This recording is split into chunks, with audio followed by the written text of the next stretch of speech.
Before we get to our show, here is a podcast we think you're going to love. Have you ever heard of the Vietnamese sisters who led the revolution against the Han Dynasty? Or the Achinese woman admiral who commanded an army of widows? How about the world's largest matrilineal society in the highlands of West Sumatra? There's a whole world waiting for you in the HERstory Southeast Asia podcast. Episode by episode, we tell the history of Southeast Asia from her perspective. Join me, Agas Ramirez, as we discover the queens, commanders, and pioneers who don't normally make it into your textbooks. HERstory is available wherever you listen to podcasts. Follow us on Facebook, Twitter, and Instagram at HERstoryCPod. That's HERstory, SEA Pod. Sampay jumpa lagi!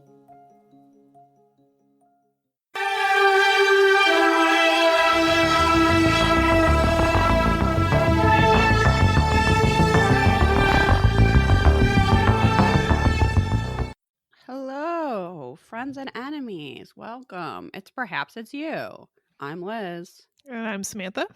And this is an unofficial Unsolved Mysteries rewatch podcast. That's right. We watch a show, tell you what happened, and complain the whole time. Basically. That's pretty much a summary of the whole podcast. Yeah, so we hope you're on board. If not, I don't know, move along. Don't care. How are you doing? I'm good. I'm having a very rural problem right now, which is that the cows who live down the street will not stop mooing. I hope the microphone doesn't pick it up. I don't know what has upset them. Maybe their babies have been taken away. I know nothing about cows, but I know they started at approximately 1 o'clock this morning and have not stopped since. So, my God. Maybe one of them has fallen in a hole. I'm really not sure, like, what would upset a cow that much. But are there holes over there big enough for a cow to fall in? Look, I don't know. I'm just like picturing. Oh man, cows are just kind of funny. They are just kind of funny. I really know very little about them, except that this one's very upset. So wow, that is one upset cow. Moo. Yeah, so I'm a little no, I can't hear. I'm actually kind of disappointed. I can't hear the cow mooing in the background. Be thankful. I have my windows open because it's a really nice day out, and I was kind of like, are they gonna be able to hear the cows? But I don't think the microphone's picking it up, so thank goodness for that. Common recording problem on podcasts everywhere. You know, I like this podcast except for the incessant mooing. When will it stop? They're pretty far away. They're not like right next door or anything. So I'm surprised I was able, like, I don't know if they that's what woke me up, but I was awake at 1 a.m. and I heard the cows. So they're pretty loud. I don't know. That seems unnaturally loud. Is that a cow with like a microphone? Maybe the cow has a podcast.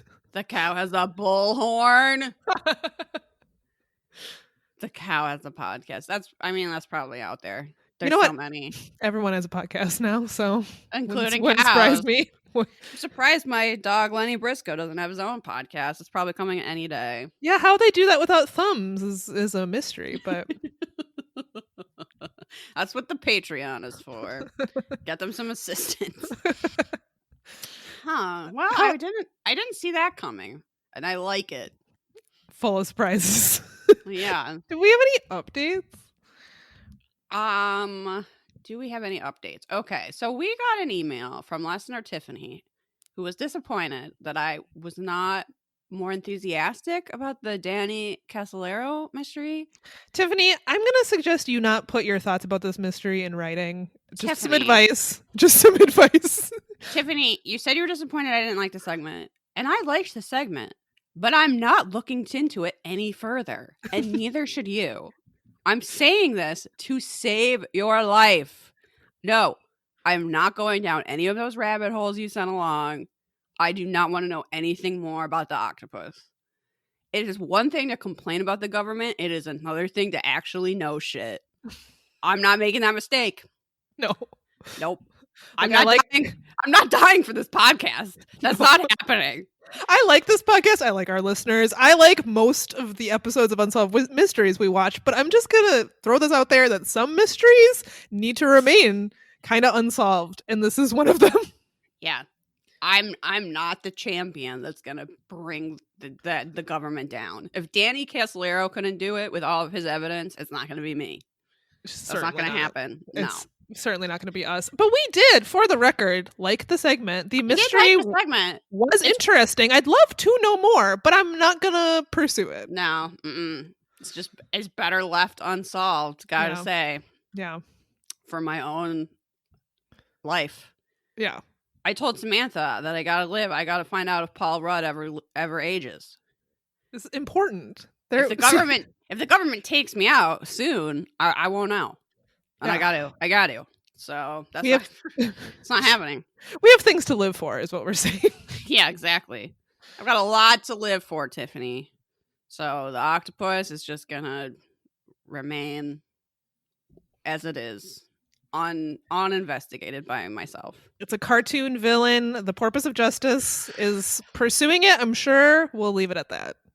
Yeah, let the Porpoise of Justice handle that, not me. Yeah. I'm not anything of justice. I'm just a mere podcaster. Really, one of the saddest things you could be. Don't look to us for justice. That's not happening. Absolutely not. Can I read this review that we got that I just really like? Yes. I mean, it has I don't know. It's not really an update or news of any kind. I just saw it and liked it. This is from Mills Lightfoot, who said that this is the realest podcast you'll ever listen to. I love hosts that don't apologize for their views and opinions. The show might be bad, but they persevere and review everything. I've never even watched this show, and I love the recaps. They deserve all the sparkling water and alien keychains. I mean, that's just quality. What a lovely thing to say about our podcast. I know. The realest podcast. I do need a sparkly alien keychain now that I think about it. I think the water was supposed to be sparkling, but the alien keychain should be too. Well, everything I think should sparkle. Yeah, exactly. Why not? It's nice to be appreciated for being a loudmouth. So that has not really been my experience. Same. So I was thinking that so there's this idea in internet discourse, right? This complaint about social justice warriors are just saying things because they feel like they need to out of peer pressure. Virtue signaling, kind of? Yes, exactly. And I was like, do you think being a nag has made me friends? Do you think being an opinionated loudmouth has worked out well for me in general? Because that hasn't been my experience. I feel like that has definitely cost me socially more than it has helped me. Yeah, I don't know that people who complain about virtue signaling, I'm doing scare quotes, really think about it that much, because it's really true. I was like, yeah, I don't know that was really winning me a lot of friends in high school. You know what I mean? Yeah. They're like, oh, I really hope Liz comes over, sits at our lunch table, and then proceeds to tell us we're a bunch of racists. That would be a great day. So I don't still really understand that whole concept. But anyway, I like that this is saying we don't apologize for our views and opinions. I thought that was really sweet. It is a sweet review. So, and we always appreciate we only accept 5-star reviews. I mean, this is 5 stars, obviously. I should have said. We only accept 5 stars. And yeah, now that I'm unemployed, no one has told me that my voice really carries in a while. So, I mean, I guess that's a plus of the pandemic. Yeah. That hasn't happened. Okay, I guess I don't think I have any other updates. We actually basically just recorded because we needed to re-record, so really nothing's happened. I still haven't tried those vampire Hershey kisses, and I really want one. That's my update. Next time I'm at the grocery store, I'm gonna cruise down the They gotta be a Walgreens or something. They gotta be out there. Okay, so we're talking about season 5, episode 22. So I watched this on YouTube. Did you also? I did, yeah. So you can watch this on Amazon with a bunch of ads. Apparently, if you have the Peacock streaming app, which is NBC's streaming thing, you can also watch it on there. I don't understand why Unsolved Mysteries is suddenly on like every single streaming thing. Yeah, what's up with that? It has its own Roku channel. Yeah, it's everywhere. You can't, like, Robert Stack is coming for you. You cannot escape him. So I don't use that Peacock thing. I'm not really sure if that's a free thing or not. Or I'm sure you have to pay for it. I don't need that many streaming. I have so many streaming services. It's just eventually it's cable, but you've paid for every single channel separately. You just have like 14 different payments go out every month. Yeah, this was supposed to be like a cost saving. The cord cutting was supposed to be a cost saving measure, and yet slowly it just becomes cable all over again. Pretty much. So this is season 5, episode 22, and this is an Easter special. Yeah, I'm not happy about it. I'm gonna say I'm not. Okay, look, I love the Cadbury mini egg. We all know it's maybe not my favorite anymore, but it's good.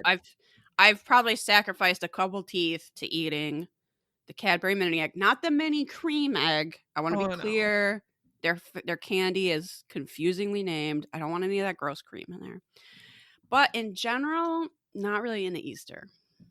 Yeah, the whole not being a Christian thing makes it kind of hard to celebrate Easter. Although you know what? The Reese's eggs, we talked about Reese's pumpkins on our last episode. Oh, yeah. I'm into a Reese's egg. That's true. Okay, so there's some good candy. I like the color scheme generally. Sure. But a family holiday where you don't get off work, thumbs down. Nope. Easter. Also, sometimes falls on my birthday. Always a bummer. Yeah, it's not my favorite holiday. Also, who can predict when Easter is? I know it's based on something, some like older calendar, but no. I don't know. It's a little bit strange to have an Unsolved Mysteries Easter special, but you know what? They figured it out, and we've got some Jesus mysteries to bring to you today. I think the target market for this show really was old people, and then their grandchildren that were forced to watch with them. So I'm guessing it's catering to the elderly, that they would like that they were just waiting for some Jesus mysteries. I mean, this is really laying the ground for the Da Vinci Code, I guess. Jesus mysteries. That's where the American, you know how I was like, oh, just wait till they have Nazis and sharks. Like, cable TV is going to love that. For America, really what we're looking for is Jesus plus mysteries. Those are the two things that we love. If it was a Jesus mystery involving like a monster truck, yes, that's America. That would be my country, 'tis thee. Yeah. So this first one is an unexplained, and it is the mystery of Our Lady of Guadalupe. And we've had a couple mysteries like this. I forget. I knew when I took notes. We did the Shroud of Turin. Yes. We did that one in Ukraine. What was that place called? Medjugorje. Yep, we did that one. This one's very similar to Medjugorje. So we've had a few of these. So there's a precedent on Unsolved Mysteries for these types of mysteries, and I guess they were like, Easter, let's do this. So this is, like I said, the story of Our Lady of Guadalupe, which is a Catholic miracle / relic in Mexico City. I feel stupid that I didn't already know this story. Did you already know this story? So I have heard of Our Lady of Guadalupe, but I didn't know the full story. No. Yeah, I mean, I just feel like it's such a popular icon, and you see it all the time. But and then I was like, oh, I should probably know this. This really is revealing my ignorance once again. Yeah, I was in the same boat. I definitely should have known this before this episode. So the image of Guadalupe is a miracle that occurred in when the Virgin Mary allegedly printed her image onto a cloth in Mexico City back in 1531. I can't even read my own notes. Since then, millions of people have flocked to the city every year to see the image. According to church records, the story began when a man named Juan Diego, who lived with his uncle in a village 5 miles north of Mexico City, he was one of the few Aztec people who had been converted to Christianity. One day in December 1531, Juan was heading to Mass when he passed by the base of a hill called Tepeyac. Did I say that right? I'm really going to try hard to pronounce these things correctly. So I think it's Tepeyac. As he approached the summit, he heard someone call out his name and was instantly overwhelmed by a godlike radiance, and the Virgin Mary appeared before him. I do like that this part of the reenactment is in Spanish. Yeah, it is. That's cool. She told Juan that she wanted to build a temple on Tepeyac Hill. She also said that he was her messenger and that he should tell the bishop about the temple. He told her that he was just a poor native person and that the bishop wouldn't listen to him, but she told him to have faith, and then she disappeared. So Juan, believing that he had just experienced a miracle, went straight to Mexico City. At the time, it was the seat of the Roman Catholic Church in the, quote, New World. He waited hours to meet with Bishop Zumangia.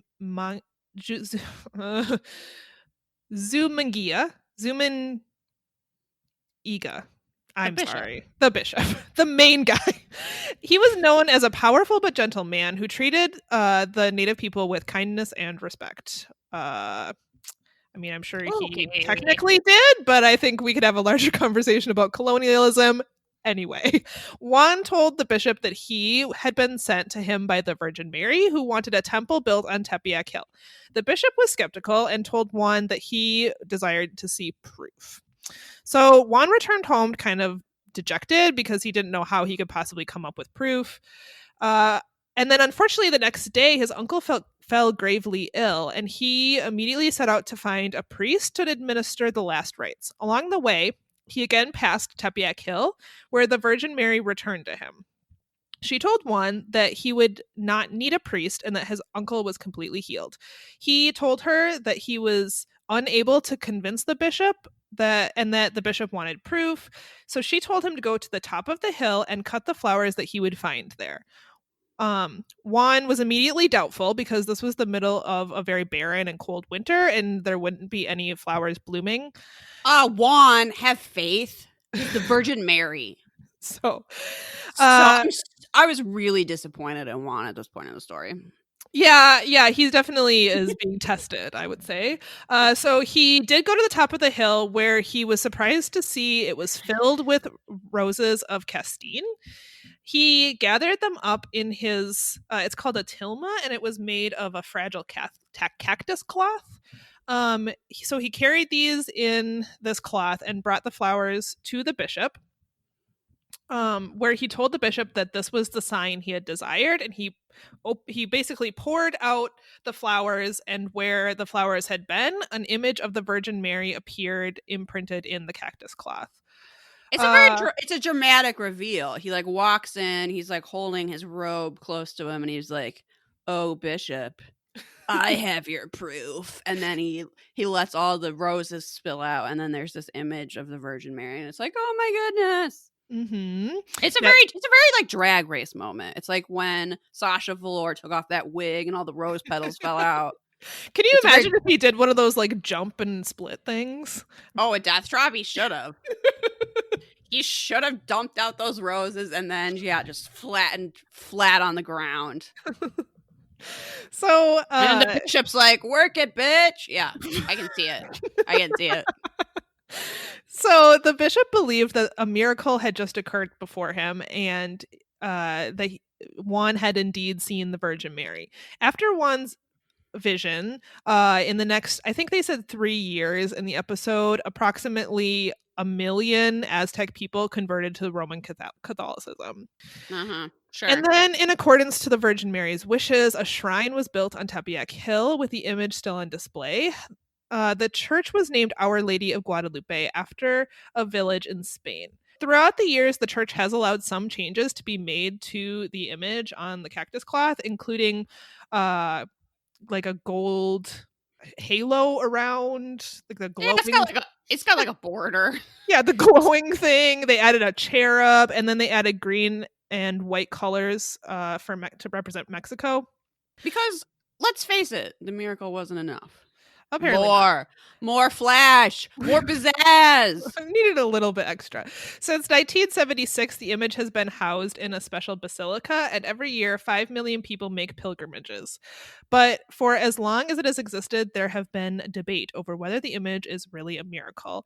However, many believers are certain that the image of Guadalupe is truly a miracle. And the Catholic Church has recognized it as a miracle.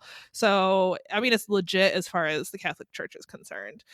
So we see some investigators, I will call them, in the segment. They interview a couple white dudes basically about whether or not this is actually real or if it was, forged or whatever. We meet Jody Smith, who is an associate professor of philosophy at a Florida college and the leading authority on the image, according to Unsolved Mysteries. As early as 1666, the church commissioned a group of physicians and a master artist named Juan Salguero to inspect the image. He concluded that the painting is on the correct type of cloth and that which was in the legend, and that it so that it should have disintegrated. Basically, the only thing that any of these quote experts point to as being proof that this is legit is that it is cactus cloth, and that cactus cloth is so delicate and fragile that over hundreds of years it should have deteriorated, but it's in like pristine condition. What? I mean, art preservation is very hard to predict because there's a lot of factors like humidity and temperature and stuff like that that impact how quickly things decay. I don't know that you can really say it definitely should have decayed, like particularly since it's framed. Yeah, I this don't know. seemed shaky. James Randi, who is an investigator of paranormal phenomenon, has seen the same type of cloth that dates back to about 450 to 550 years from Peru. However, he claims that if it was put in a frame, it could last that long. But in the first 100 years, the cloth was exposed to a high concentration of humidity and salt, and that, he says, should have caused the image's disintegration, but it didn't. I have no idea. Okay, I realize that this is an important thing to a lot of people, and I don't want to rag on it too much, but for me personally, if this is a miracle, why is it in paint? Why would God need to use paint to make an image? I'm not Look, sure. I'm a heathen. I'm a non-believer, so of course that's what I'm gonna say with my skeptical mouth. But like, wouldn't the image just be there? Why is it in paint? So later there was some like photographic analysis, and they said that because there was no sketch underneath the paint, that proved it was made by God or whatever, which, as if no one just could paint without outlining first. I don't know. That just proves it's by a ballsy artist that didn't feel the need to plan ahead. Which it's a good image, so they were a good artist. I don't know. I know people were tuning in thinking that we're religious scholars and that we have a lot of insight on this. You're going to be very disappointed. We don't. We're just people who watch TV. But I found this segment frustrating. I don't have a lot of insight on it, and I was kind of like, if that's your thing, great, but look, it didn't convince me. It didn't convert me. No. I didn't look upon the Lady of Guadalupe and go, "Oh, I get it now." Yeah, and I think these dudes who are supposed experts in this idol, I think their evidence is flimsy. So, yeah, it wasn't very convincing. It sounds like trying to justify something you already think. It's not like one of them, and I forget who it was like, God revealed himself, or the Virgin Mary revealed herself at a time when she was really needed. And I was kind of like, why? She was needed to convert these native people to Catholicism. Is that what we're going with here? Yeah, that is gross. I keep thinking about this image of the Virgin Mary that appeared under a bridge back when I lived in Logan Square in Chicago in like, I don't know, maybe 2005. And people like made this whole huge, it was like under this gross, disgusting bridge. I think I've talked about this on the show before. And people, left flowers. There was candles lit all the time. And it was just this like some rainwater water, runoff. some water stain or like oil stain. And it just like, as time went on, it got more and more distorted. And it like, I don't think there was anything there. But if that brought people joy, good. Yeah, I mean, there's no harm, I guess, in believing that this is, the Virgin Mary revealed herself to Juan Diego and whatever. I, like you said, am not convinced myself. They did talk about in 1789, a skeptical priest ordered 11 artists to make 11 copies of the painting using the same cloth and similar or what might be similar techniques. And see, that makes no sense. It can't be a similar technique because it supposedly is like imprinted by God. Did God do it with a brush? God could make the whole earth. God made the universe. Why does God need paint? I can't get over that detail. I can't. I'm not sure. God created life, but also made a painting. What? Yeah. So, well, these replicas supposedly they disintegrated within a few years, while the image of Guadalupe remained intact in pristine condition. In May of 1979, Jody Smith and Philip Callahan were given permission to view the image up close without the protective glass, and although they said the parts that had been painted on afterwards were chipping and falling apart, the face was still very bright. And when they studied it with a magnifying glass, there were no hairline cracks. And there was, after so many centuries, no age. The painting didn't seem to have aged at all. So, yeah, I guess that's good. That. I don't know. Like I said, infrared photographs show that there was a lack of undersketch. And they basically made it sound like it would be impossible to paint without sketching. Yeah, or that like painters of this era wouldn't have been able to paint without sketching, and I find that hard to believe. I don't know. I don't see how that is really evidence of anything, but because again, like it's paint, like you said, like it's still paint. Like, why does God have paint? Yes, God made paint. God made a cactus cloth. God made the roses. God made the hill. Yeah, I don't know. According to Unsolved Mysteries Wiki, this is unsolved. So. Oh, I really thought viewers were going to call in and solve that one. So. What did your family usually eat as like an Easter dinner? We were ham. Yeah, you were a ham family. Ham and cheesy potatoes. Yeah. Yeah, but although we didn't usually do Easter dinner, we normally did like a brunch. We never really sat down for an Easter dinner. Solid. Usually earlier in the day. But yeah, it was typically like ham, cheesy potatoes, whatever. We often did a duck. Oh, okay. Fancy. Yeah. Or lamb.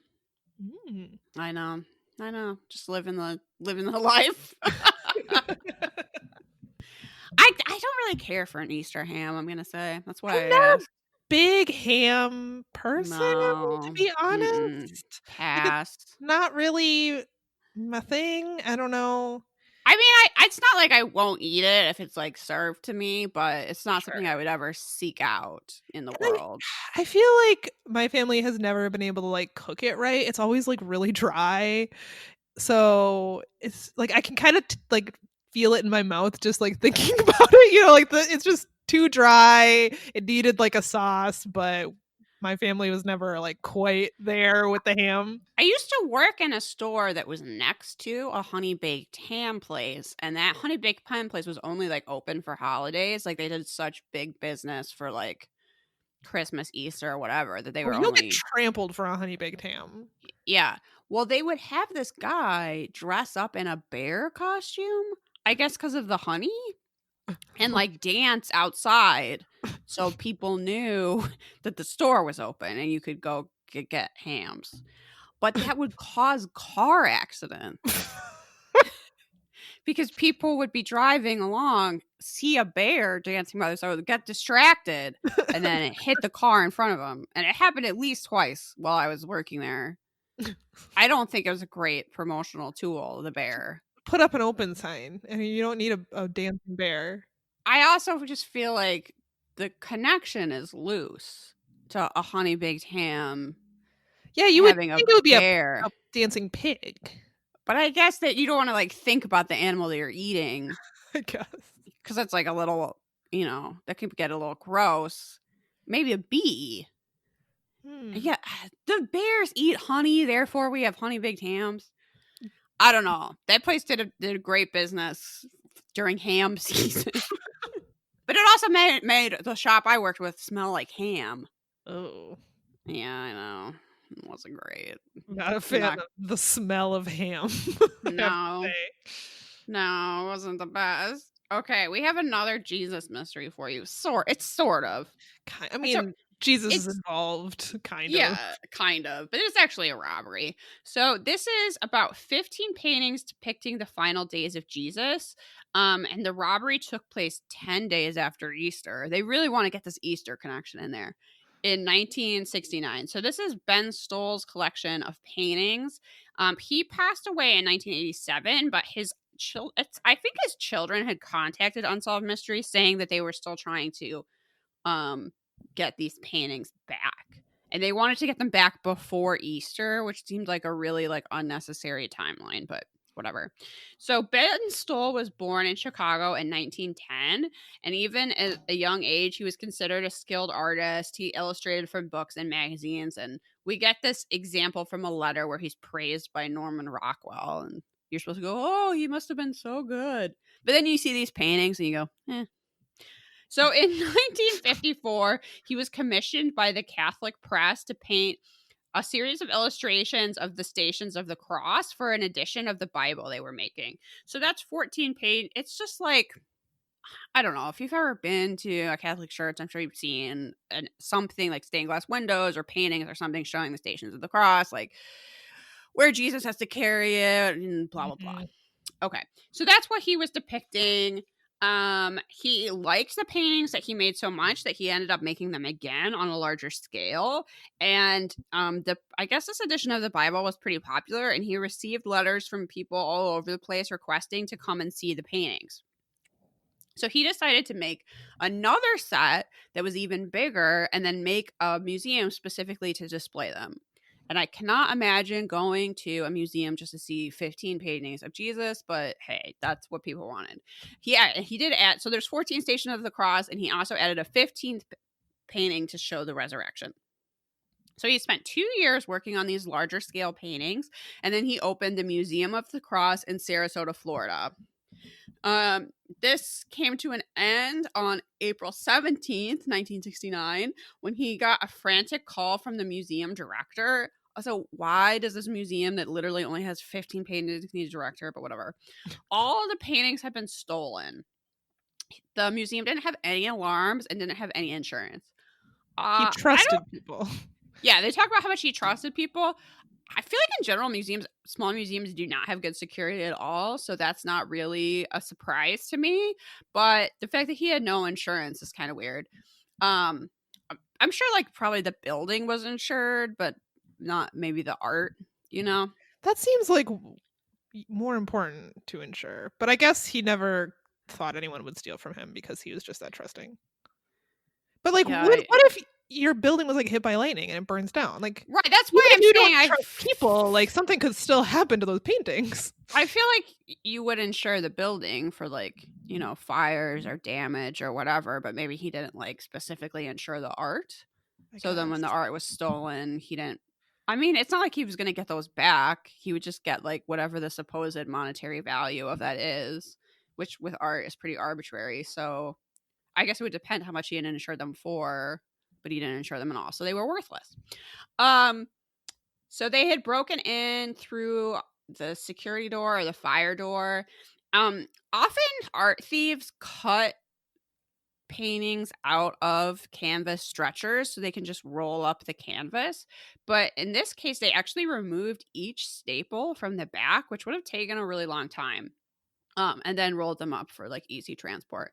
So it was suspected that this would have to be 3 to 4 people and still would have taken hours. I don't know about that. It's only 15 paintings. Yeah. Like, I get that there was like a faster way to steal them, but that still seems like no one was coming for them. It's not like an alarm was blaring. They had plenty of time. Yeah. I just don't even know that it would have taken 3 to 4 people that much time, even to remove every little staple on the back. Like, Sure. okay. Like, that's tedious, but whatever. Anyway, 6 weeks later, a priest got called the sheriff's office in Sarasota to say that he'd been approached by someone at his church saying that the paintings were for ransom. Is this art thief in this reenactment the same actor from the stringing hair mystery from last episode? Also really terrible. It's just this guy wearing, again, a ridiculous wig and sunglasses. There's like no one else in the church. The priest is up at the, I don't know, front area. Someone's going to tell me what that's called, but guess what? I don't care. And he's like, hey, how about those paintings? And the priest is like, what? He's like, yeah, you know, those paintings. How about them? And everyone's like, in Sarasota? He's like, yeah. Well, they can have them back for $1 million or something totally ridiculous. And in this, the priest is clearly like, yeah, okay. Like, the priest is acting like I would act. Like, what? Like, who are you? Why is this happening? Also, I don't care. But it's kind of doubtful to me whether or not this even happened, because the priest refused to give his name and then just stopped answering their phone calls. So yeah, that doesn't really sound like a priest to me. That sounds like just a quack. But so anyway, that lead couldn't be pursued. So the mystery is, where are the paintings? The statute of limitations has run out, so they could be returned without fear of prosecution. There's really no update on this. I think what's kind of weird is, honestly, from my perspective, these paintings are not that good. They're kind of just generic paint. I feel like we've all seen paintings like this at a church. I don't really know why someone was so determined to steal them. They seem kind of run of the mill. I didn't get a good sense of how famous these were. But I mean, the kids talked about how like people would come to the museum and leave just like crying because of how powerful it was or whatever. But I feel like people do that just for like church. I don't know. I'm not that impressed by that. I don't know. That's not. Well, I don't know if that's an indication of how valuable they were. But like, that's all we got. That's the only info we got. I didn't really get an understanding of how but like they don't. They didn't give us a monetary like estimate for the paintings. I'm not really sure what the like resale. There must have been some resale value to even like steal them, you would think. Yeah, I don't know. So let's see what Unsolved Mysteries Wiki says here. Okay, so a friend knew to an informant said the paintings were stolen by a figure known only as Travis Rausch, aided by 2 other men. On his own, Stahl had privately been following every lead, but without the assistance of the sheriff's department and FBI, he was limited in his investigation. I mean, I don't really want the FBI spending that much time on this. It just doesn't. Yeah. Doesn't seem that important. So I understand his children want them back, but I don't know. Sometimes things get stolen. There was a lead that they were seen in the storage at the Museum of Fort Lauderdale, but that tip was never followed up for some reason.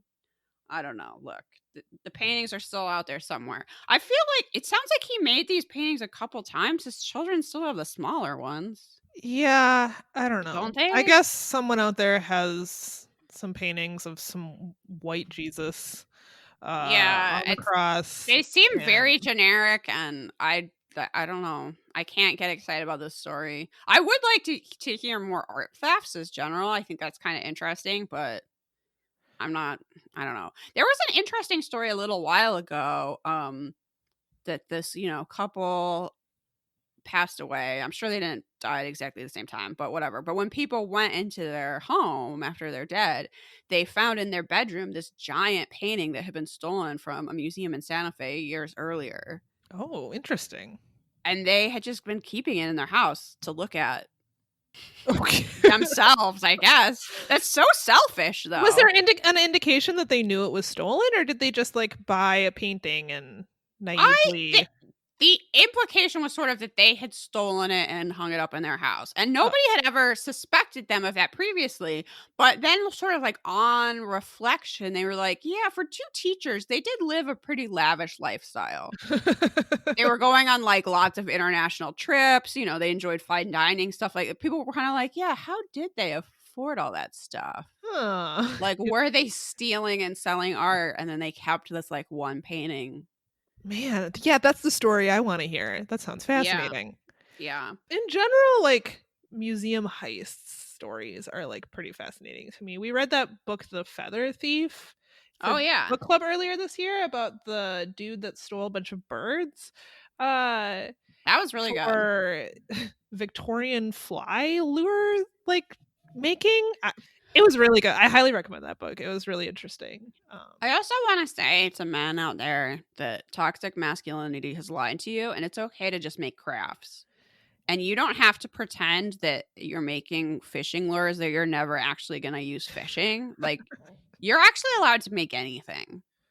Because that's like such a, like, that window into that niche world of like people who are obsessed with recreating these Victorian fishing lures, but no one is actually using them to fish. And no one used them then to fish.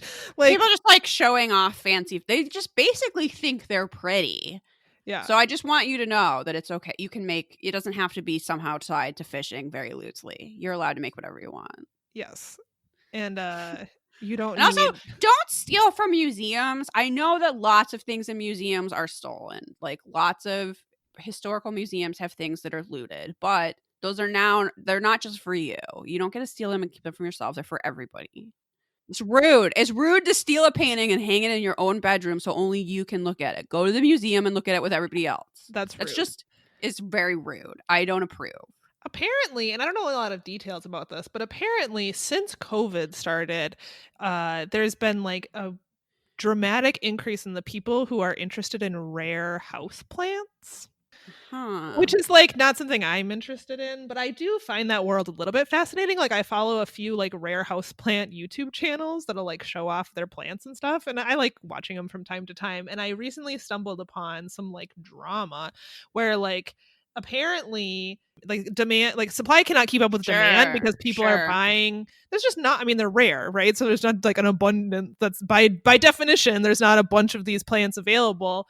And because people have been buying them all up, there's been such like a crazy demand for them that it's led to like a small rash in like people stealing plants from like botanical gardens and reselling. That's terrible. Don't do that. Do not do that. Do not snatch plants from a botanical garden. That's horrible. And that's for everybody. That's for everybody. And also the people there like take really good care of them and know how to care for them. Yeah, they don't need to be in your living room where you're probably going to kill them. Yeah, exactly. Yeah. Samantha and I went to the Garfield Park Conservatory in Chicago last summer, and we got to see, I can't remember the name of that century plant that like grew through. Oh, it was an agave. Yeah. It was so cool to see because it only happens like very rarely, and it had like literally grown so tall that they had to take out like a little window piece of the roof for it to go through. And we just happened to be there when that happened. And I think it does that like right before it dies. And it takes like 100 years for that to happen. So we just happened to be there and see that before the plant died. But that was so cool. And everybody should be able to go and look at that and not just whoever, you know, what if someone had stolen that? We didn't get to see it. Right. Exactly. Don't be selfish. It has an educational purpose, not just a monetary value. Yeah, don't be selfish. Go get a spider plant from Home Depot or something. You don't need rare whatever. Yeah.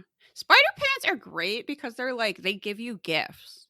They're a plant that just keeps giving you little presents that it makes of other plants. I think it's so adorable. And then you can give those to people and then they'll keep going and going. That's one of my favorite things about gardening is you can just like, for most plants, you could just like break a piece off and then make a new plant from it. And then gardeners are typically overflowing with like plants and plants that need to be divided, and like will just give you plants. Like I just divided speaking of spider plants, I had a huge spider plant I just divided yesterday and I now have 3 of them.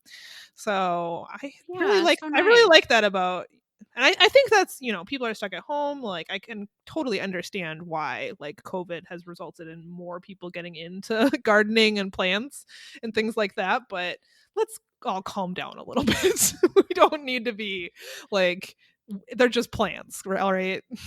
There was kind of a puzzle shortage for a minute. Like, it was hard to order puzzles. And I'm now wondering if that led to any puzzle related thefts. Maybe.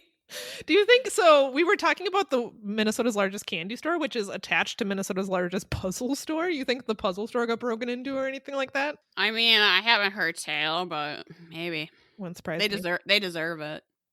All right, so there are some non-Jesus mysteries in this episode. Oh, right.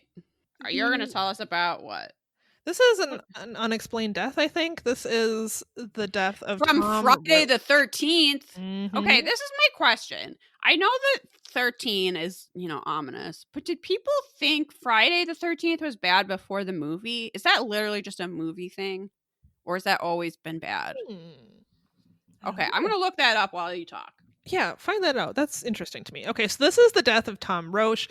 Tom Roach, 37, and Barbara Rondeau, 32, of Burbank, California, had dated for over 16 years. They met in Rhode Island but moved to California in 1988. They both shared a love for motorcycle riding, and they were well liked by their motorcycle friends. Barbara worked at a blueprint company, while Tom was an expert in metal plating. In fall 1991, he accepted a management position with a company that plated airplane parts. That's a tongue twister. He was supposed to start there on Monday, September 16th. 3 days before that, however, on Friday, September 13th, Friday the 13th, he dropped Barbara off at work.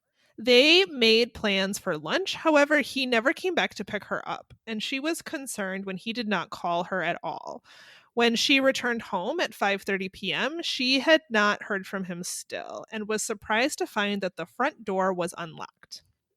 She searched the house but found no sign of Tom. She noticed that the newspaper was also unopened, which is unusual because she said that he never didn't read the sports section. It was just a sign that, like, he hadn't really been in the house. Yeah. Like, the day hadn't gone as planned. He should have installed that battery. He should have read the newspaper. Yes, a motorcycle battery that he had planned to install was still sitting on the counter, and the answering machine was turned off, which suggested that he had been planning to stay home that day, but for some reason he wasn't there and hadn't done any of the things he had planned to do. Barbara decided to wait, hoping that Tom would come home or at least call. And the next day, when he still hadn't, she reported him missing, and the police began an investigation. They questioned neighbors, but no significant information was uncovered. They could not determine if Tom left voluntarily or if he was the victim of foul play, because there really wasn't any evidence. He didn't leave a note. It wasn't like the whole house was overturned. He just simply vanished.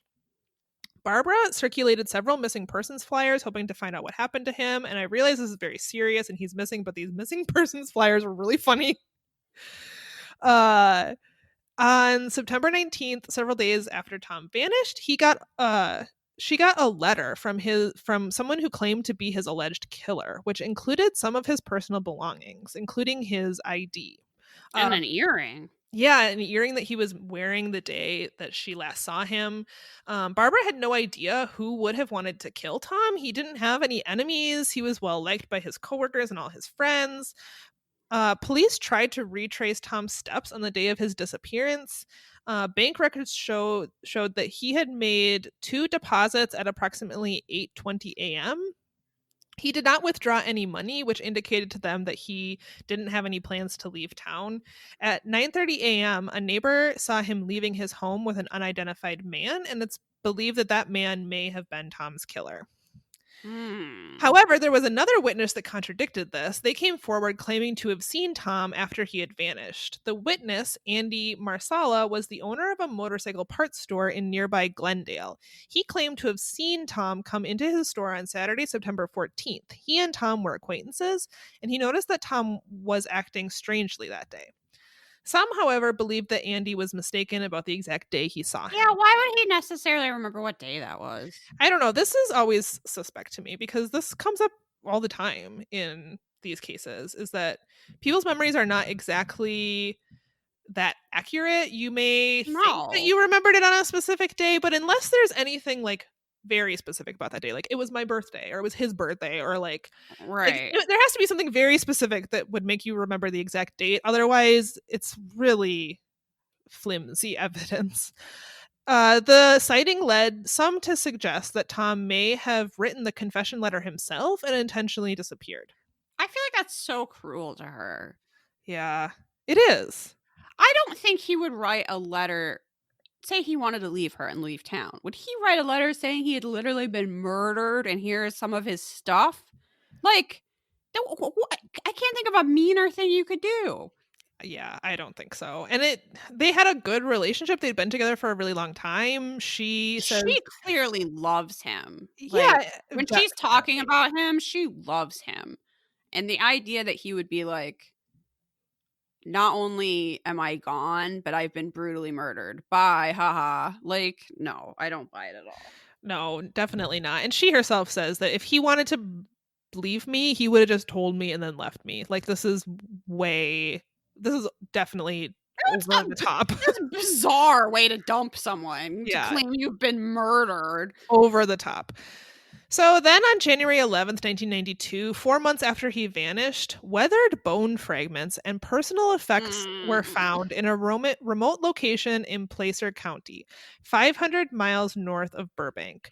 Motorcycle emblems on some of the clothing led police to believe that the effects and the bones belonged to Tom. The scattered possessions included a duffel bag, flashlight, hunting knife, bottled water, 2 pairs of prescription eyeglasses, an empty prescription bottle, and several shirts.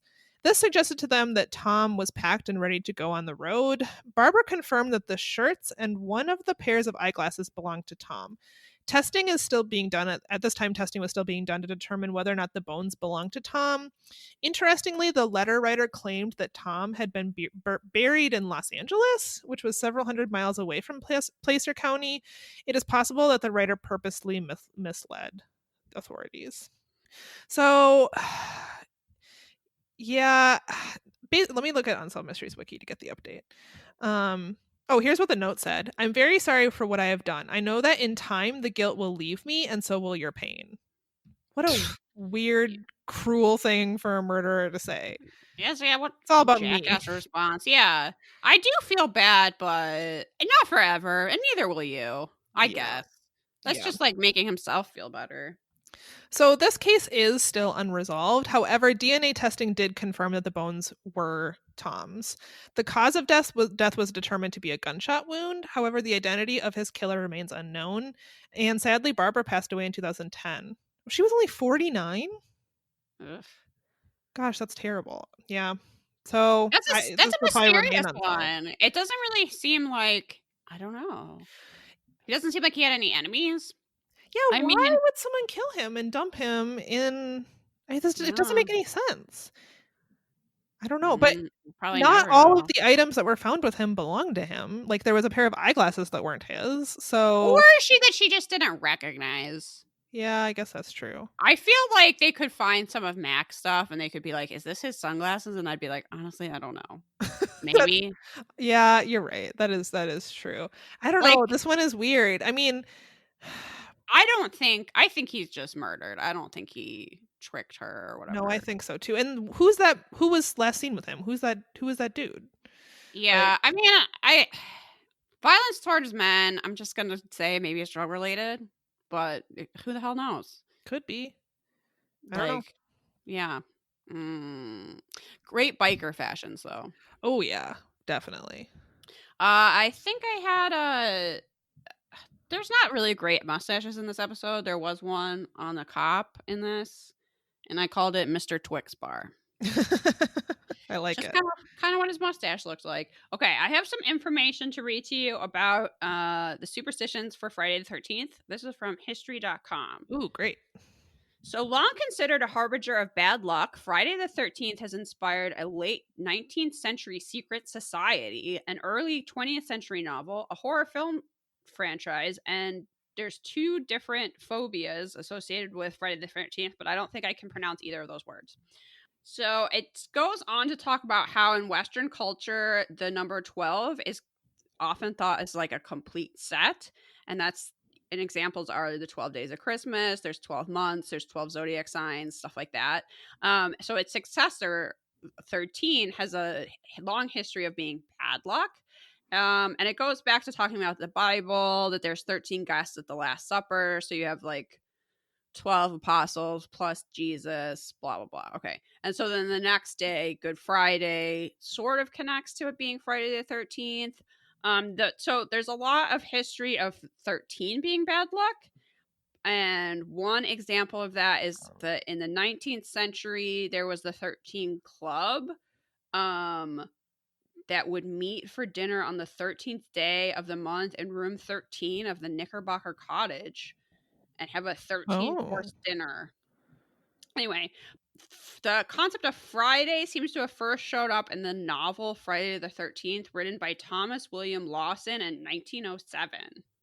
And that was the story of a stockbroker who plays superstitions about the date to create chaos in the stock market. Okay. And then the movie in the 80s. Yeah, I don't know. So it seems like the Friday part was kind of tenuous until the movie, but it did exist. Okay. That's interesting about the like being one more than 12. I never thought about that or considered that. That's interesting. Okay, so we have one last mystery. There was an update in there, but you know what? We've already talked about that thing, so we're not talking about it anymore. It's the lost love from Canada with the mullets. We like just talked about it. Yeah. This is a wanted. Robert Stack comes out to tell you that random crime seems like it's something that only happens in the movies, but it's actually very real. Be scared. And the story takes place in Turtle Creek, Pennsylvania. We learn about Pam and David Hurley, who were married in 1983. By 1988, they had had 3 sons. So this is early morning, Saturday, June 13th, 1992.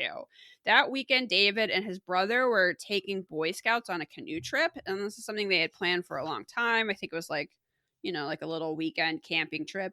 David leaves home at the ungodly time of 1:30 in the morning for some reason, saying that he's gonna pick. He like is too keyed up to sleep, so he's gonna pick up donuts and go over to his brother's house and like get ready to leave for the canoe trip.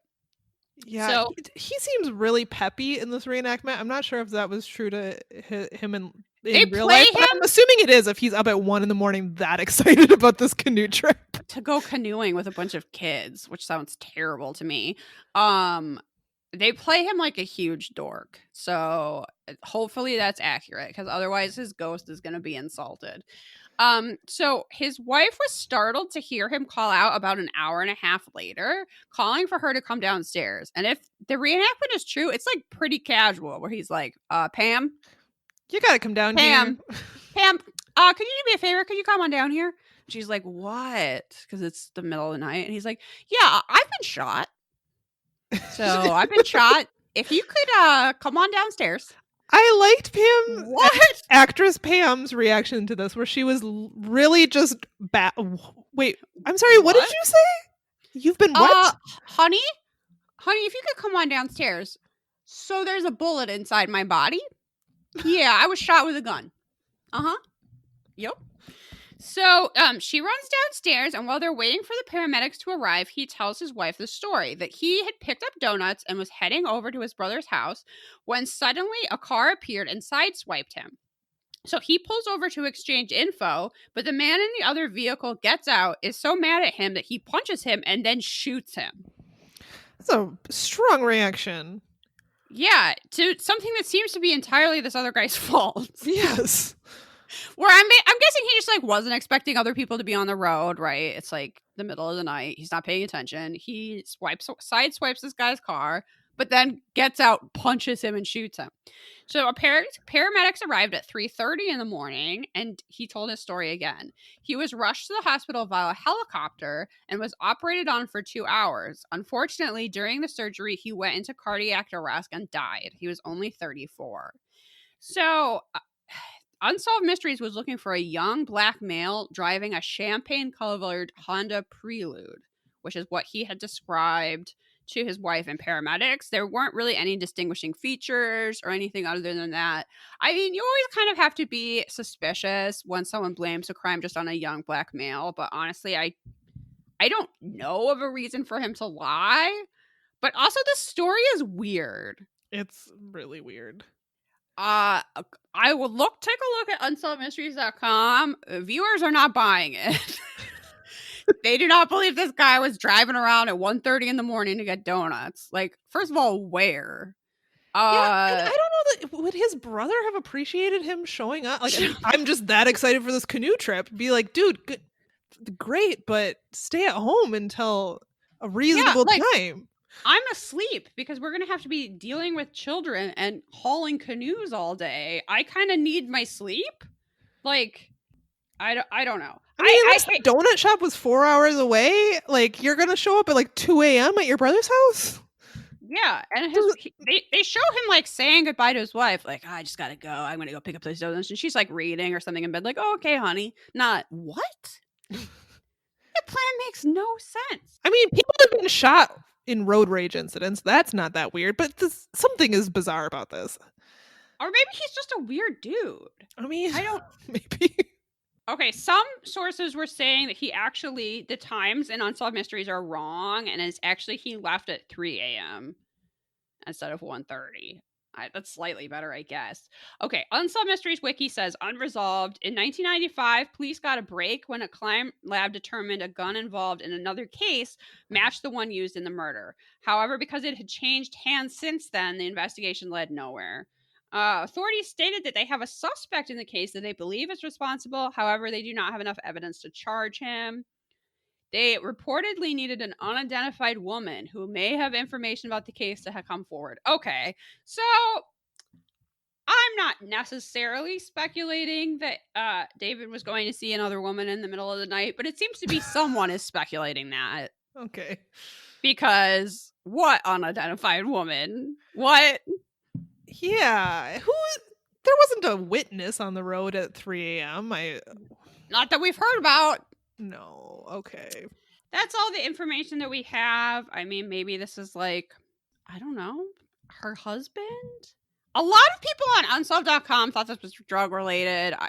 Who knows? I think that's kind of like the go-to every time a guy dies, but there's really nothing to suggest that either. There's really nothing to suggest anything. Like, this could just be a weird road rage incident.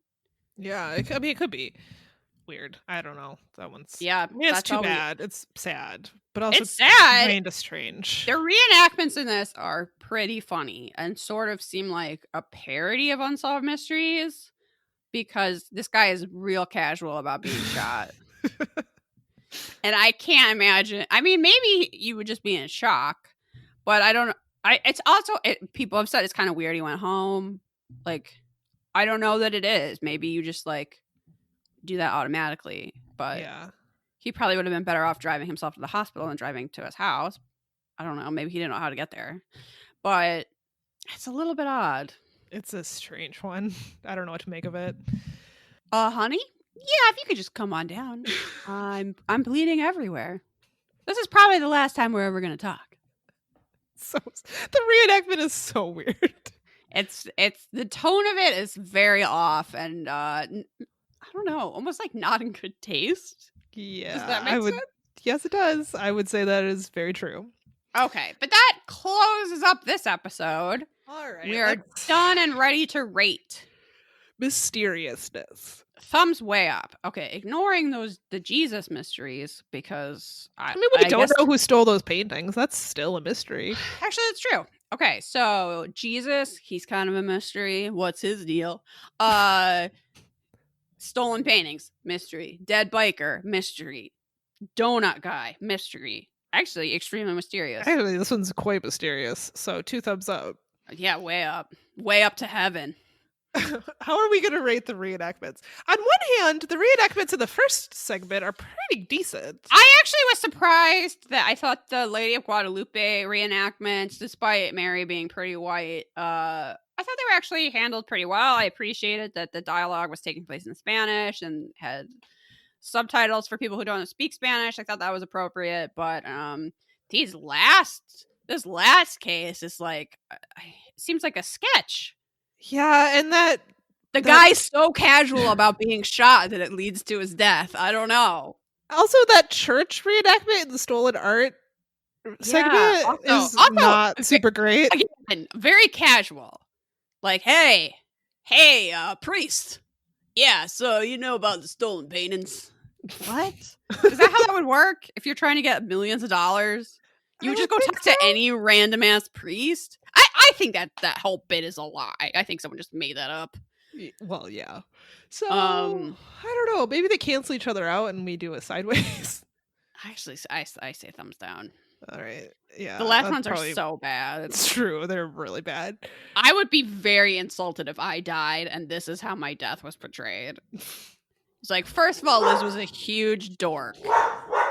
Yeah, see? Your dogs are mad about it. The mailman just Oh, came and dropped something off. So yeah, thumbs down. I would be insulted if this is how my death was portrayed to everyone, and their grandparents. I don't think I would be that happy about it. Samantha? Hey, Samantha, can you do me a quick favor? Yeah, could you keep me from dying? Uh-huh. Yeah, just real quick. It's only gonna take a minute. If you could call the paramedics, I am bleeding out. You should see it. There's like a lot of blood. All right. Fashion. I feel like fashion was pretty decent. Like the biker fashion. We see a lot of biker looks, and I like them. So thumbs up for that. I don't know. We'll do a thumbs up. Also, when do we talk about cactus cloth robes? Never. That was a twist. Sure. A fashion twist. Sure. Thumbs up. Thumbs up. Why not? Robert Stack talks a lot about the Bible. Yeah. Actually, you know what? Thumbs down for me. He talks a lot about the crucifixion. Again, thumbs down. But otherwise, it's standard Stack fare. I don't know. I'm here for Sunday school. I'm here to solve some mysteries. At one point, he does handle some evidence again. At least it's bagged up this time. I think that was in the that was in your biker mystery. He reads the actual letter. Why? Why does he have that? Seems irresponsible. At least it was packaged up. I want to see the like chain of custody that's like, and then we sent it to Unsolved Mysteries, and then Robert Stack touched the bag, and then they sent it. Like, what? No, it's not really. They invented a Xerox machine for these very situations. Take that blessing and use it, please. Yeah, so just a standard Stack episode, I think. I'm giving him a thumbs down because of Easter. That's why. Yeah, we're not in church. I don't really need. Yeah, that's not why I'm tuning in. No. Am I going to solve the Lady of Guadalupe and call up to tip line? No. Well, I'm not sure anyone's really. I mean, other than those white dudes, like it doesn't need to be solved. I mean, yeah, just let people enjoy it. Then. Yeah, all right. Well, that concludes season 5, episode 22. Wait, but we have to rate it. Yes. I don't know. This wasn't my favorite. No, I was kind of disappointed. I didn't hate it, but it wasn't my favorite. I would like more art thief mysteries, but interesting ones, not like this. Maybe ones where I care about what happened to that art, and if the conclusion was this, like, it went to a landfill, I'd be like, okay. Well, it needs to have some elements that are interesting. This one, kind of did it. I mean, I realize the kids really want them back, but I don't know. Someone just walked in and took it and walked out. There's not like you can't always get what you want, kids. No. I don't know what to tell you. It's gone. If it hasn't come back by now, I don't think it's coming back.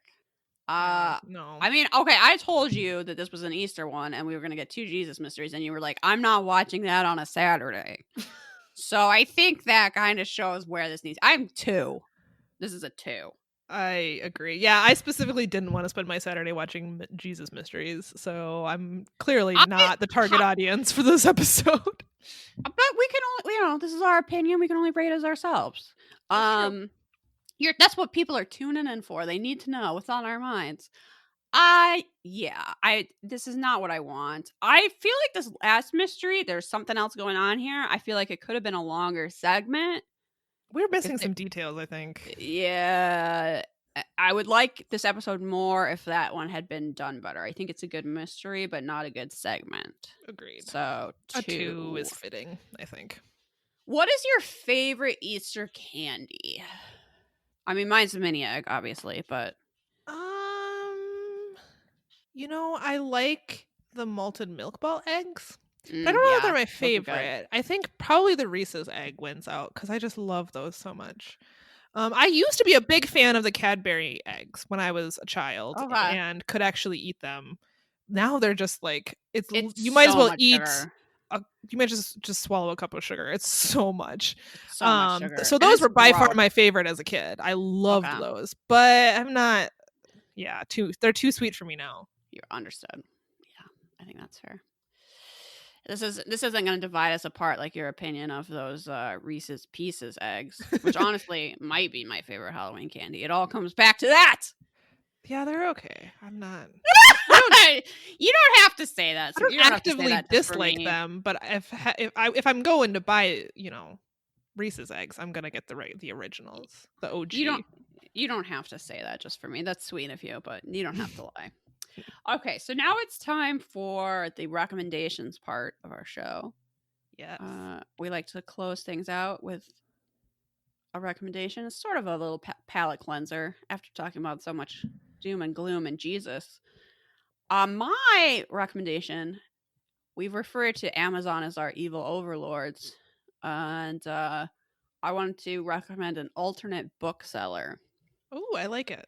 So in Minneapolis, the bookstore Moon Palace is actually right next to the police station here that burned down. So during the George Floyd motivated Black Lives Matter protests, that police station asked the bookstore Moon Palace if they would like police protection. And the bookstore said, haha, no thanks. And they put out a table with like water and first aid supplies for protesters. They let people use their bathroom and come in for whatever. That bookstore was untouched. Yes. And the police store across the street completely burned down. So I think if you're actually looking to order a book, I realize that's not really what Amazon is for anymore, but if you're looking to get your hands on a book, I would recommend ordering it from Moon Palace. It will take a little bit longer, probably, to get it than it would from Amazon, but you'll be supporting cool people. It's a nice spot in Minneapolis that deserves our support.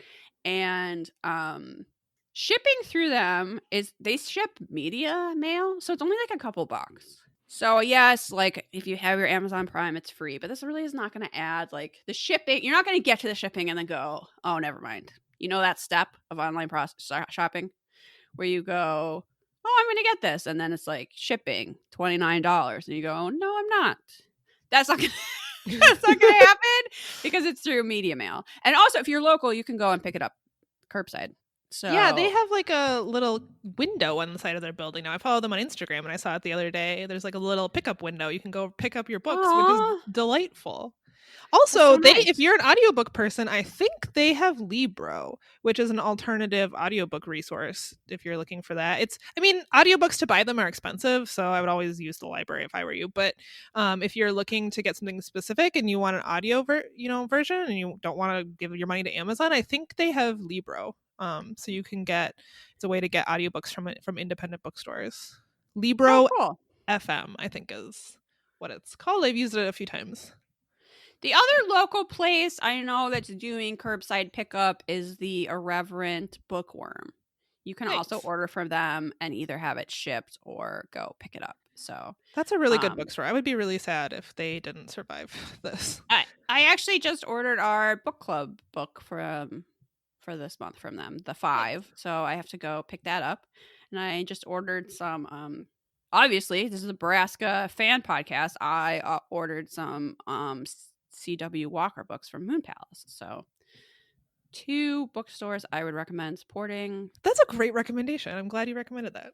What's on your mind? I'm recommending something that I hope we haven't recommended before on this podcast. It's an Etsy shop. I don't think we have. Although I think you may have turned me onto this Etsy shop, so I'm not totally sure if we haven't talked about it on the show. But anyway, this is an Etsy shop that I recently put a few purchases in, and I wanted to shout them out because I think their stuff is so adorable and it's perfect for this time of year. It's Little Spooky Studio. They're out of Portland, Oregon, and I think their stuff is freaking adorable. They have a lot of Halloween things. I just ordered a pin from them, and I think sold out now, but they'll restock things from time to time. It's like a little jack-o'-lantern stack. 3 little Aw. jack-o'-lantern pins. I had a ghost pin I ordered as a gift for someone, and they have really adorable art prints, mostly Halloween, but there's some other things, like I'm looking at their Etsy shop right now, just scrolling through it. They have a little alien sticker that says true believer. They Aw. have these really cute little pins. One is Bigfoot fan club, and one is the Yeti fan club, and there's cute little illustrations of a Yeti and a Bigfoot. Oh. Oh, do you think you're in the Bigfoot fan club or the Yeti fan club, if you had to pick? I think Bigfoot. I think Yeti. They're both, yeah, see, it's hard. It's hard. But I think probably Bigfoot. Okay. All right. Well, I don't know. It's good to I've know never about really put a lot of thought into that, but yeah, I would check them out. They did recently like close their shop to get caught up and then reopen, so they don't have as many items as I think they normally do, but their stuff is so cute. I follow them on you. Instagram It as is really well. cute. Yeah. If They you're have really looking great for illustrations. some cute stuff, check them out. Great idea. Yeah, It's always that's all good I to got. support artists. I love getting recommendations for little shops like this on Etsy or otherwise. Because Well, sometimes they're hard to find organically. Yeah. I don't know. I don't really typically look at things that are recommended to me, on like Etsy or whatever. So sometimes I don't find things. Actually, recommendations, I don't know what they did to their algorithm, but they're trash now. They used to be pretty good, but the stuff it recommends to me will seriously just be like a plain ring, like just a Yeah. metal, and I'll be like, okay, like why? Like it's probably popular, but that has like nothing to do with me specifically, And I feel like I previously had found a lot of like independent artists and small shops through Instagram, but their algorithm is trash now too, because it's definitely just a vehicle for larger, like more popular platforms. It's getting harder and harder to find like just artists and people with like 1,000 followers instead of 2 million followers, 100%. right? So it helps to have those recommendations, because I think people are getting kind of lost in the shuffle of things that used to spotlight them. Absolutely. And I find that my Etsy recommendations on like the homepage, at least of the app, it'll just show me like whatever I searched for last. It'll just give me more of that exact same thing. Which I Right. guess is fine, but I'm not always trying to buy like the same stuff over and over. I bought a plant the other day on Etsy, and now it's just like all It's like just like, the and same more plant. plants? Yeah, yeah. I Not feel even like like different plants, just the same exact one. And I'm kind of like, that's cool, but I would like to see some variety. I don't know, whatever. Like I said, I don't normally even look at Etsy has them. changed a lot over the years, and it's a much more like mass produced things that it used to be. And I feel like kind of the individuality of also just even the recommendations has kind of gone too, where it's like, For sure. okay, those are just stud earrings. Like Yes.